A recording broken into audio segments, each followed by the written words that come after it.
जी, नमस्कार। कैसे हैं आप सब लोग? आई होप आप सब लोग बढ़िया होंगे और अपनी भी तैयारियाँ अच्छे से चल रही होंगी। थर्मल रेडिएशन के बारे में बात चल रही थी। हमने 2 क्लासेस थर्मल रेडिएशन के बारे में की। फर्स्ट क्लास में हमने बेसिक समझा है, राइट? सेकंड क्लास में हमने लॉज़ के बारे में समझा है और ये हमारा लास्ट स्लाइड था। हमने समझा कि हमारी बॉडी या तो ब्लैक हो सकती है या ग्रे हो सकती है। हमेशा डिफ्यूज़ सरफेस रहेगी, यानी कि सभी डायरेक्शन में इंटेंसिटी सेम रहेगी एंड इंटेंसिटी डायरेक्शनल डिपेंडेंट नहीं रहेगी, नॉट फंक्शन ऑफ थीटा और फाई। राइट? ऐसा एमसीक्यू भी आ सकता है कि if intensity is not a function of theta and phi, तो ये कौन सी बॉडी है? डिफ्यूज बॉडी है। हर डायरेक्शन में इंटेंसिटी क्या रहेगी? सेम रहेगी। राइट? ये बात समझ में आ रही है? होप। फिर हमने कहा कि जब नॉन पार्टिसिपेटिंग मीडियम होगा, आइसोथर्म सरफेस होगी, ये हमेशा हर क्वेश्चन में हमारी क्या रहेगी? असम्पशन रहेंगे। फिर इससे हमने कहा कि सबसे पहले यदि हमने इसको टी टेम्परेचर पर गर्म किया, तो सबसे पहले प्लैंक साहब ने कहा कि एक स्पेसिफिक लेमडा पर एक ब्लैक बॉडी कितना इमिट करेगी, वो हम मैं बता सकता हूँ यदि आप मुझे क्या क्या बता दो। आपकी बॉडी का टेम्परेचर बता दो और लेमडा बता दो। कौन सी वेवलेंथ की आपको ई चाहिए? आपको कौन सी वेवलेंथ की ई बी लेमडा चाहिए, आप मुझे बता दो। तो आप जब टेम्परेचर बताओगे तो प्लैंक्स आप इसको फिक्स कर देंगे, और जब आप वेवलेंथ बताओगे तो इसको फिक्स कर देंगे, और इस डायरेक्शन में आपकी जो भी आएगी वो प्लैंक्स आप आपको बता देंगे।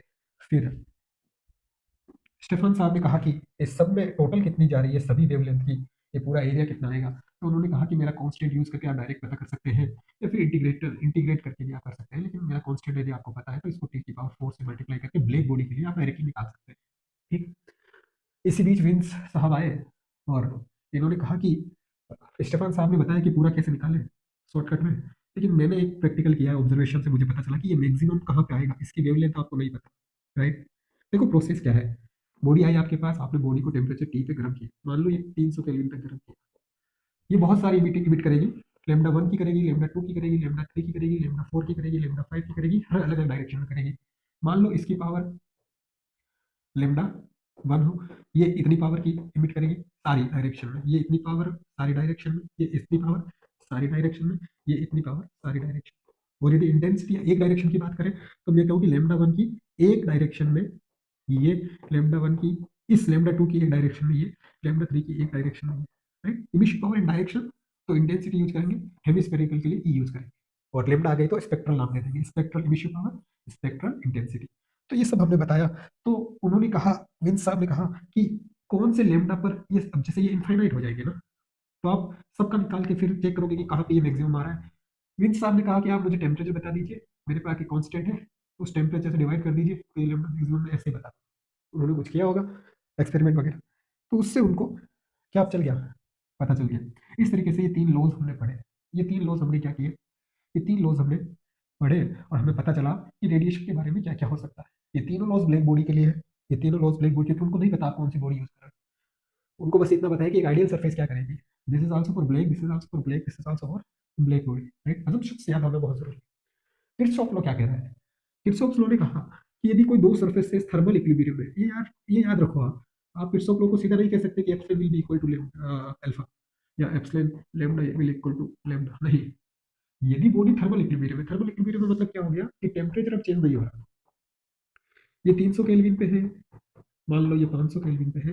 अब ये रेडिएशन इसको दे रहा था, ये रेडिएशन इसको दे रहा था, दोनों एक्सचेंज करके एक ऐसे टेम्परेचर पर आ गए हैं कि अब इनका टेम्परेचर चेंज नहीं हो रहा। यदि ऐसा कुछ होता है, यदि ऐसा कुछ होता है, तो हमेशा बॉडी का अल्फा, यानी कि कितना एब्जॉर्ब करेगा, will be equal to epsilon, इतना इमिट करेगा। ऑब्वियसली यार, यदि ये दोनों इक्वल नहीं होंगे, यदि ये आने वाली और जाने वाली इक्वल नहीं होगी, तो क्या होगा बताओ?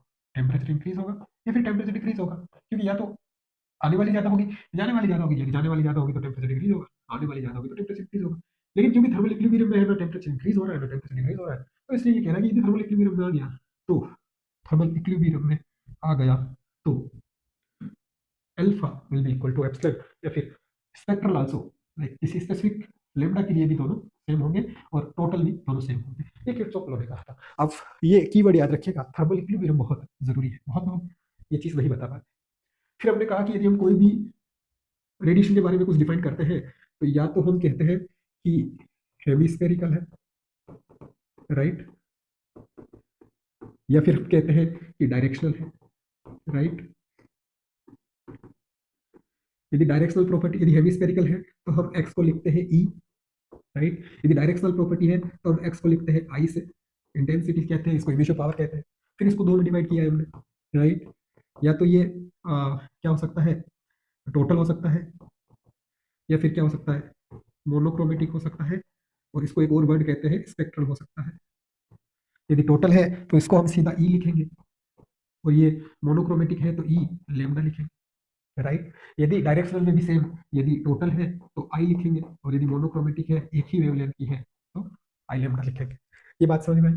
फिर हमने ये भी देखा कि यदि हमें ई चाहिए ब्लैक बॉडी से टोटल, तो हमने क्या किया, जीरो से इनफाइनाइट तक ई बी लेमडा, जो लेमडा के साथ वेरी हो रहा है उसको डी लेमडा से करके हम निकाल सकते हैं।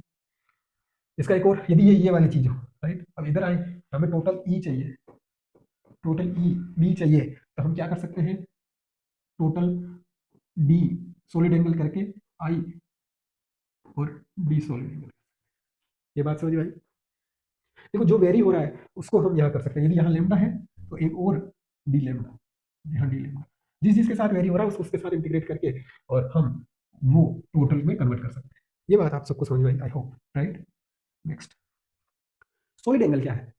सॉलिड एंगल, ध्यान दीजिएगा, solid angle is the 3D version of ordinary plane angle. Okay, plane angle is like that, right. एक पॉइंट का, एक किसी लाइन से कितना एंगल पे, या किसी पॉइंट से उसको जोड़े तो हॉरिजॉन्टल से वो कितना बना रही है, वर्टिकल से वो कितना बना रही है, उसको हम क्या कहते हैं, plane angle, right. But but but but but but but 2D में थीटा आर्क अपॉन लेंथ कहते हैं हम, बट 3D स्पेस में solid angle is equal to area upon distance का स्क्वायर। सबसे इंपॉर्टेंट बात यहाँ पे ये है कि एरिया नॉर्मल होगा, प्रोजेक्टेड होगा, हमेशा ध्यान रखना। देखिए ये मेरी सरफेस है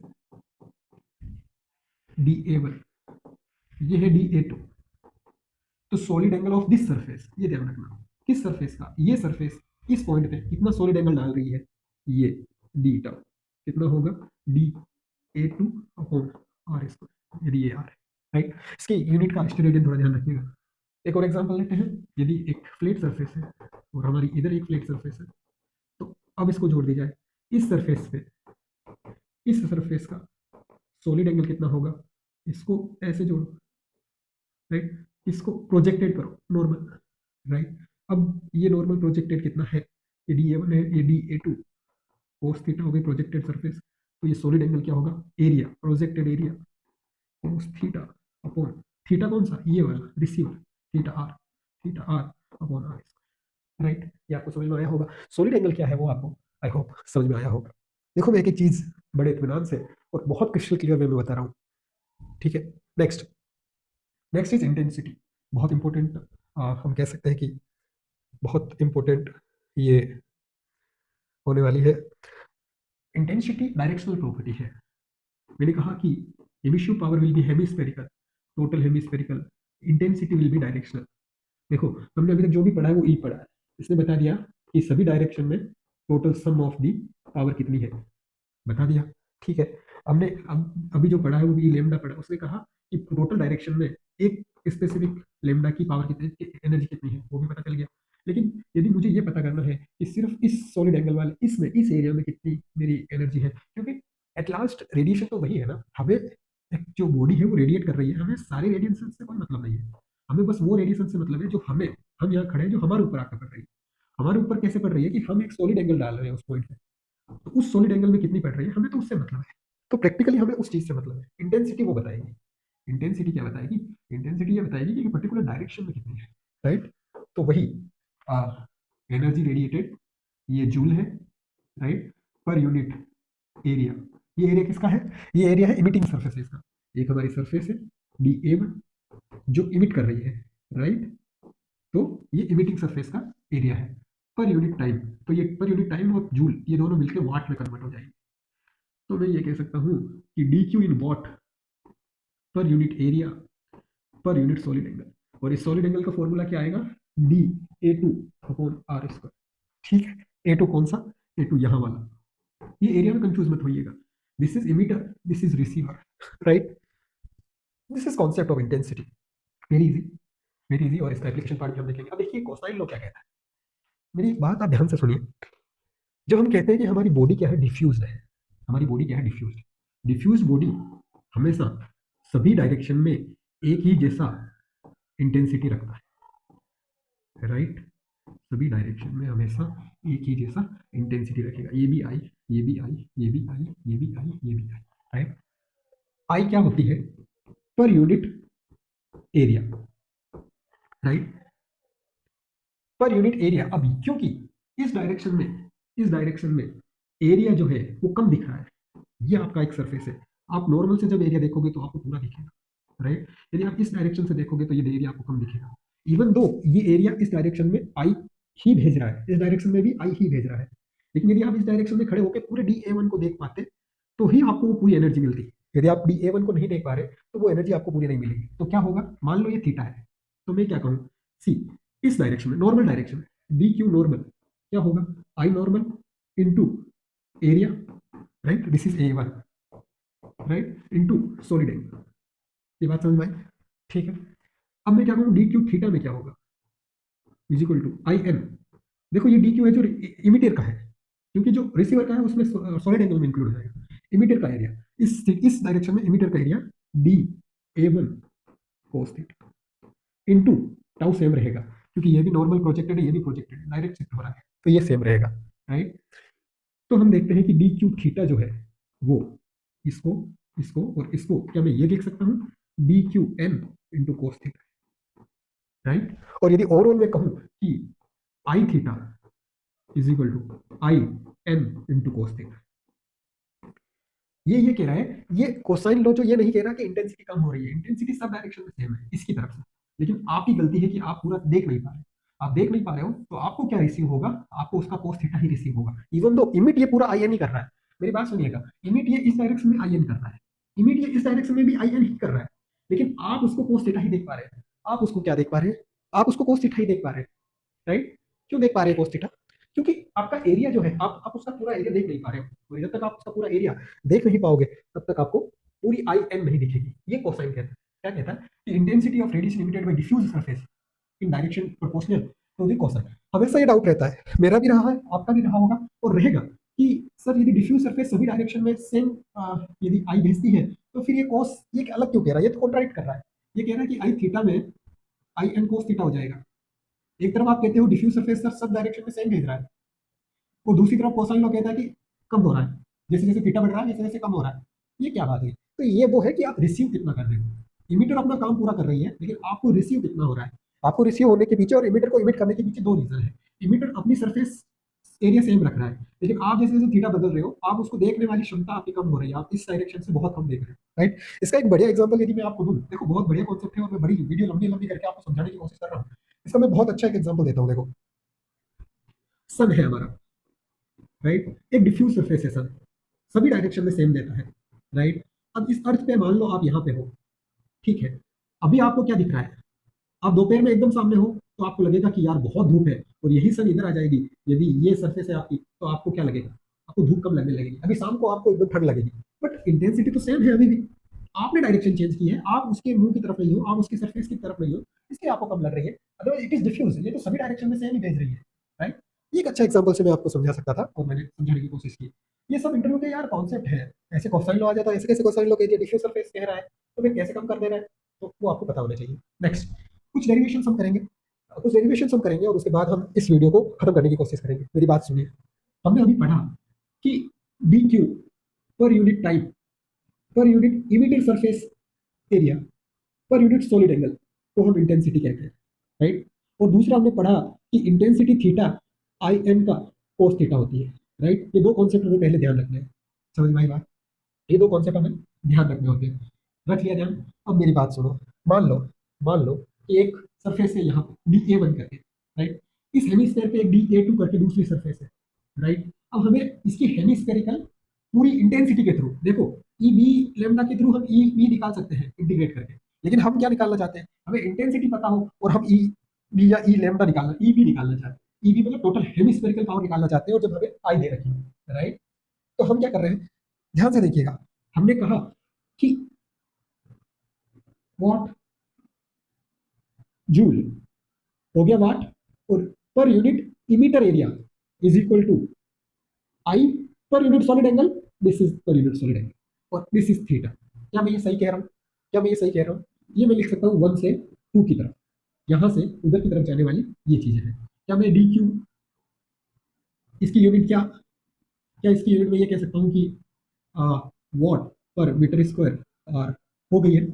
इसको मैं इंटीग्रेट करूंगा तो क्या ये ई बी होगा, राइट? क्योंकि इसको मैं इंटीग्रेट करूंगा पूरा तो ये पूरा आ जाएगा मीटर पर वॉट पर मीटर स्क्वायर में। इसकी बात करते हैं, राइट? आई थीटा को क्या मैं कह सकता हूँ? आई एन कोस थीटा, ठीक है। डी टाउ को क्या मैं कह सकता हूँ? देखिए हेमिस्फेयर, हेमिस्फेयर पे सारी सर्फेसेस जो होती है वो एकदम नॉर्मल होती है, प्रोजेक्टेड, हर जगह प्रोजेक्टेड नॉर्मली होता है, तो इसको प्रोजेक्टेड करने की जरूरत नहीं है। तो क्या मैं इसको कह सकता हूँ कि डी, क्या इसको मैं कह सकता हूँ कि D A two upon R square, right? कह सकता हूँ मैं, इसको मैं D A two upon R square कह सकता हूँ। और यदि मैं ये कहूँ कि कि कि देखो बहुत बड़ा डेरिवेशन हम करने जा रहे हैं, एक एक कंक्लूजन पे हम आएंगे और हमें पता चलेगा कि, राइट, हमें ये पता चलेगा।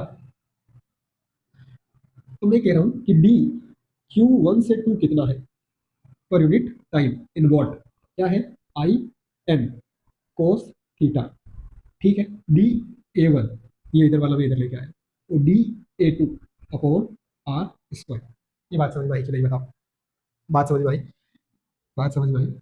ये जो ए वन है, ये ए वन में इधर पटक रहा हूँ ताकि आपको समझ में आए। तो इसको मैं कह रहा हूँ टोटल, यदि मैं इंटीग्रेट करेंगे दोनों तरफ तो मैं टोटल कह दूंगा इसको। अभी इसको ऐसे रहने देते हैं, राइट?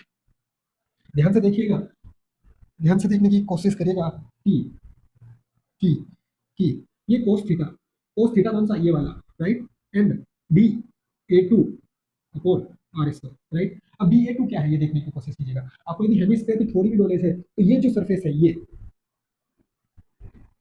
एक तो ये आ जाएगी आर इंटू डी थीटा, तो ये साइड तो उसकी क्या हो जाएगी? R into D theta, right? D A two is equal to R into D theta, right? अब जो ये सरफेस है ये दो total R into D five नहीं होगी, इसको हम प्रोजेक्ट करेंगे यहाँ पे, ये थीटा आर कोस थीटा, तो इधर क्या आएगा? आर साइन थीटा, ये आर साइन थीटा, ये वाली, ये जब यहाँ प्रोजेक्ट होगी तो ये होगा R sine theta, R sine theta और डी फाइव, ठीक है। तो ये जो लाइन है वो ये लाइन है, ये लाइन ये वाली, तो ये क्या है? R sine theta D five, right? तो इसको मैं मल्टीप्लाई करूंगा R sine theta D five, right? अब देखो मैं लिखता हूं D Q upon D T, D A one is equal to I N, बाहर कॉन्स्टेंट, इंटीग्रेशन डबल बार, एक तो थीटा और एक फाइव का कोस थीटा है ही। देखो ये ए टू की जगह पे आर आर लिखेंगे, दो आर कट गए, sign theta D theta D five, right?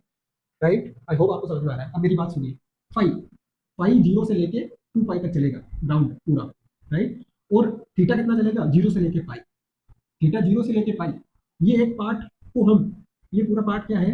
इसको हम जीरो से यहाँ तक पाई तक 90 डिग्री तक लेकर, और इसको ऐसे 360 घुमा लें, इसको ऐसे जीरो से 2 पाई 360 घुमाए, और ऐसे कितना? जीरो से, ऐसे कितना? जीरो से कितना? पाई बाई टू घुमाए, तो क्या ये पूरा हेमिस्फीयर बन जाएगा? तो इसीलिए थीटा की लिमिट क्या लिखेंगे? जीरो से पाई बाई टू, और फाई की लिमिट क्या लिखेंगे? जीरो से 2 पाई, राइट? राइट, सही है। आई होप ये आपको समझ में आ रहा है। आई होप आई होप आपको ये आई होप आपको ये समझ में आ रहा है, राइट? अब अब नेक्स्ट, क्या मैं दोनों तरफ इंटीग्रेशन करूं तो इसको मैं ई बी लिख सकता हूं और इसको मैं आई एल लिख सकता हूं, राइट? राइट, इसको मैं आई एल लिख सकता हूं। क्या मैं ये कह सकता हूँ जीरो से 2 पाई डी फाइव इंटू जीरो से pi by two sine theta cos theta D theta, right? इसकी वैल्यू 2 पाई आएगी, राइट? इसकी वैल्यू जब इसको यू मानोगे ये वी हो जाएगा, और इस तरह से ये यू मानोगे तो ये डी यू हो जाएगा, और फिर यू स्क्वायर अपॉन 2 करके इसका इंटीग्रेशन करोगे तो इसकी वैल्यू आएगी 1/2। हमारे पास आएगा E B is equal to I pi, या फिर हम कहें I is equal to E B upon pi. ये एक किसके लिए है? हेमिस्फीयर के लिए है। कौन कौन से assumptions हमने इसके लिए? हेमिस्फीयर है, ब्लैक सरफेस है, उसके लिए एक रिलेशन है, डायरेक्टली इसको हम यूज कर सकते हैं, राइट? ये एक डेरिवेशन है पूरा, इसको आप देखने की कोशिश कीजिएगा, ठीक है? ये एक डेरिवेशन हमने कंप्लीट किया है। अब हम रियल टाइम सर्फेसेस पे आते हैं, रियल टाइम एक बात पे आते हैं, राइट? राइट, देखो 25 या ये लास्ट होने वाला है, सबसे लास्ट वाला डेरिवेशन ही होने वाला है। मान लो हमारी एक सरफेस है, इसको मैंने DA1 कहा, ठीक है, इसका नॉर्मल ये है। एक सरफेस मेरी यहाँ है, राइट, इसको मैंने DA2 कहा, इसका नॉर्मल यहाँ है। इस दोनों को जोड़ने वाली चीज ये है, इसकी डिस्टेंस r है, ये थीटा है और ये थीटा r है। ये बात समझ में आई है। अब मैं यदि कहूँ कि ये सरफेस 1 है और ये सरफेस 2 है, अब थोड़ा रियल लग रहा है ना, ये है रियल टाइम प्रॉब्लम। तो हम क्या कहेंगे कि DQ 1 से 2, DQ 1 से 2 क्या होगा, DQ 1 से 2 intensity in theta direction into what what what DA1 into D tau, right. तो मैं वापस से कहूँ DQ 1 से 2, ध्यान से देखने की कोशिश कीजिएगा, DN cos theta into DA1 into, वो देखो उसका नॉर्मल इधर है तो उसको प्रोजेक्टेड लेना पड़ेगा, तो मैं कहूँ DA2 cos theta r upon r square, right. क्या ये बात मैंने सही कही है अभी तक? क्या ये बात मैंने अभी तक सही कही है? यस, सही कही है। देखिए IN, अभी अभी हमने एक रिलेशन डिराइव किया था, अभी अभी हमने एक रिलेशन डिराइव किया था, IN is equal to EB upon pi, right. तो हम यहाँ लिख सकते हैं DQ 1 से 2 EB अपॉन पाई cos theta r DA1 DA2 upon r square. क्या हम ये लिख सकते हैं? क्या मैं इसको इंटीग्रेट करूँ तो ये Q 1 से 2 आ जाएगी, और क्या मैं इधर इंटीग्रेट करूँ तो क्या ये मैं इसको लिख सकता हूँ सिग्मा T1 की power 4 upon pi, right. Integration cos theta r DA1 DA2 upon इस पाई को मैं अंदर ले जाऊँ तो थोड़ा सेंस बनेगा, तो इसको मैं कह सकता हूँ पाई r स्क्वायर। इसको आप सीधा एग्जाम में रखोगे तो आपकी ये जो वैल्यू आएगी वो एकदम करेक्ट आएगी, राइट। अब इन्होंने क्या किया है, अब रेडिएशन में क्या किया गया है, अब रेडिएशन में ये किया गया है कि एक एक नया फैक्टर निकाला है, व्यू फैक्टर 1 से 2, व्यू फैक्टर 1 से 2 इज Q फ्रॉम 1 से 2 अपॉन Q1। Q ने 1 फर्स्ट सरफेस में टोटल कितनी इमिट की है, ये फर्स्ट सरफेस है, ये फर्स्ट सरफेस टोटल चारों तरफ कितनी इमिट कर रहा है, दिस इज Q1, और यहाँ कितनी जा रही है Q1 से 2, दिस इज Q12। इन दोनों के रेशियो को F12 कहा है। Q12 हमारे पास है F1 से 2 is equal to sigma T1 का power 4 cos theta r DA1 DA2 upon pi r square, right. और ये जो है ये Q1, राइट, Q1 हमारे पास पता है सिग्मा T1 की पावर 4 इंटू A1, राइट। ध्यान से देखिए, इसकी यूनिट, ऊपर वाले की यूनिट क्या है, ऊपर वाले की यूनिट क्या है, वॉट, राइट। तो नीचे वाली भी हमें वॉट में रखनी है, इसलिए A1 मल्टीप्लाई किया है। ऊपर A1 मल्टीप्लाई क्यों नहीं किया, क्योंकि A1 पहले से मल्टीप्लाई हो चुका है, राइट। तो इसलिए ये इससे ये कट हो गया, राइट। देखते जाइए आप, देखते जाइए, व्यू फैक्टर का फॉर्मूला आप निकालने की कोशिश कर रहे हैं, देखते जाइए। F12 is equal to 1 upon A1 cos theta r DA1 DA2 upon pi r square, sorry, right. अब ये देखिए, ये ए को इधर भेजता हूँ, F21 यदि मैं निकालूं, F21 इसी प्रोसेस से निकालूं तो मेरे पास आएगा A2 और cos theta r same DA2 DA1, जो कि कोई फर्क नहीं पड़ता, अपॉन पाई r स्क्वायर। 2 से 1 की तरफ आने वाली सेम प्रोसेस आप लेना, सेम आ रहा है। इससे हमें पता चल रहा है कि यदि F12 मल्टीप्लाई बाई A1 और F21 मल्टीप्लाई बाई A2 ये वैल्यू और ये वैल्यू सेम है, तो हम ये कह सकते हैं कि ये दोनों सेम है। F12 A1 is equal to F21 A2, right. आज हम यही तक पढ़ेंगे। हमने क्या जाना हमने आज क्या क्या पढ़ा, हमने पहले पढ़ा इंटेंसिटी क्या होती है, फिर हमने कहा इंटेंसिटी ही हमारे रियल टाइम वैल्यू हमें बताएगी, फिर हमने पता किया कि ई कैसे निकाले इंटेंसिटी से, राइट। फिर हमने ब्लैक बॉडी के लिए, और हमें पता चला कि E/π is equal to I, right. फिर इसके बाद हमने क्या किया, इसके बाद हमने दो सरफेसेस ली ऐसे और उसकी तरफ भेजने वाला नेट हमने निकालने की कोशिश की। हमने व्यू फैक्टर के बारे में पढ़ा। व्यू फैक्टर क्या होता है, the radiation incident emitted by one which incident emit we can say incident on the surface 2 emitted by 1 and intersecting on 2, right, upon total by 1, right। इसको हमने व्यू फैक्टर कहा है, राइट। व्यू फैक्टर की definition हमें पता चल गई। View factor की एक दो प्रॉपर्टीज हमें पता चली कि 1 2 into 1 is equal to F21 into 8।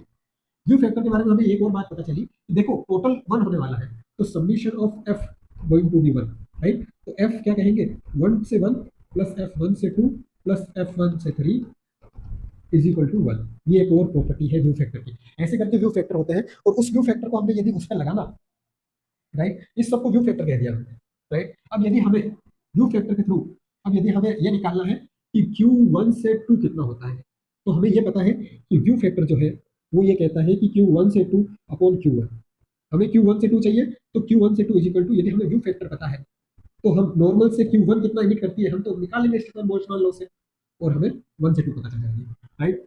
ऐसे ही Q2 से 1 कितनी है, F2 से 1 इंटू Q2 पता चल जाएगी। तो ऐसे ही ये इसको भेज रहा है, ये इसको भेज रहा है, नेट कितना हुआ, तो हम ये कह देंगे Q1 से 2 माइनस Q2 से 1, यही नेट है।